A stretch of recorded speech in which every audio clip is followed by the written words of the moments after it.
I bet there's a lot of people that love to go camping like I do. Well, with this story I'm about to tell, it changed my way of camping forever. It started on a hot summer day with some friends on a camping trip in the woods of Florida. Yes, you can camp in Florida, folks. Anywho, we get to our destination to camp. As we're still on the road to the site, we came across an entrance that was blocked off saying, "Stay away, no trespassing." I pointed it out to my friends that the entrance, and what a mistake that was, because they are the most curious people I've ever known. You tell them not to go there, and they'll go there anyway. So we arrived at our destination, and as soon as we got off the truck, they insisted to investigate the enclosed area and wanted me to tag along. I insisted not to, but they convinced me it'll be fun and exciting, so I thought, to my luck, they just wanted to go after dusk. Yay. Here we are, walking on the dirt road from our site to the closed roads, and hiked in. The one thing I noticed when entering the area was the trees. They seemed dry and white, like someone just sucked the life out of it. We kept walking, and we saw an abandoned campsite. We thought there could be some goods there that we can take back to our camp, but there was nothing to take. Suddenly, we hear a deep voice saying, "Get out now." We looked around scared, and couldn't see anything in the darkness. We obviously had a flashlight with us, but it was no good if you can't see the idiot trying to scare us. We tried to backtrack back to our campsite, and realized we were walking in circles. We were lost. I was like, oh hell, I'm gonna get lost with these idiots.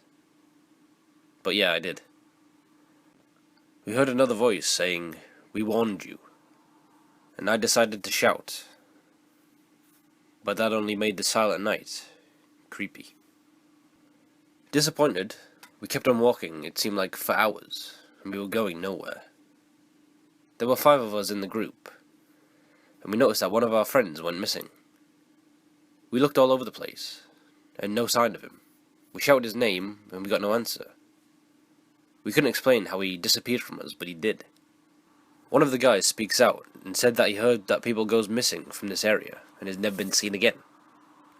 And then I yelled at him, "Don't you think you should have told us that shit before trespassing in this area, knowing the fact that people have been going missing?"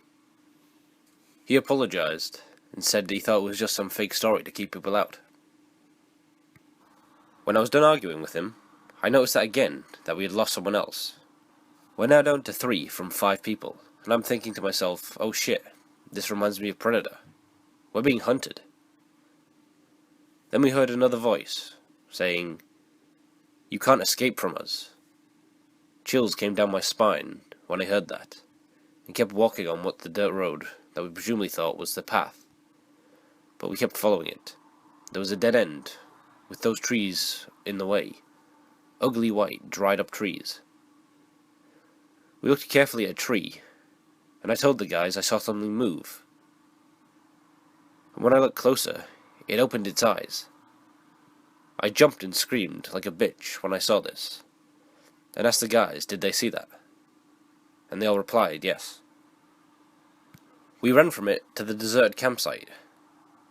That was the only thing we could get to, and figured out the problem with the damn trees. It seemed that they were alive for some reason. I didn't care how or why, I just wanted to get out of that area as soon as possible. And to top it off, it was getting cold. Luckily, I had some matches to start a fire, and as soon as I lit a match, a loud scream from all around saying, "Turn it off." So we came to the conclusion that these things, or trees, didn't like fire at all. That's when I had a thought. We grabbed a lot of sticks from the bonfire where the old campfire site was, and we lit them. Those damn screams that came after we lit the wooden fire. It was like being in a stadium full of demons screaming in agony. We figured out, since we have this fire, we should walk back on the dirt road and see if those trees would move. Or we could just burn them. As we walked towards the dead end, the path was open. We started to run out, until exiting the area completely. I know for a fact that no one other than us had witnessed this, or even would believe us. but I'm glad to be alive and escape with at least 2 of my remaining friends. We mourned for the lost ones for a while and moved on. But please, if an area says, don't enter, then don't enter. There's a damn reason it's there in the first place.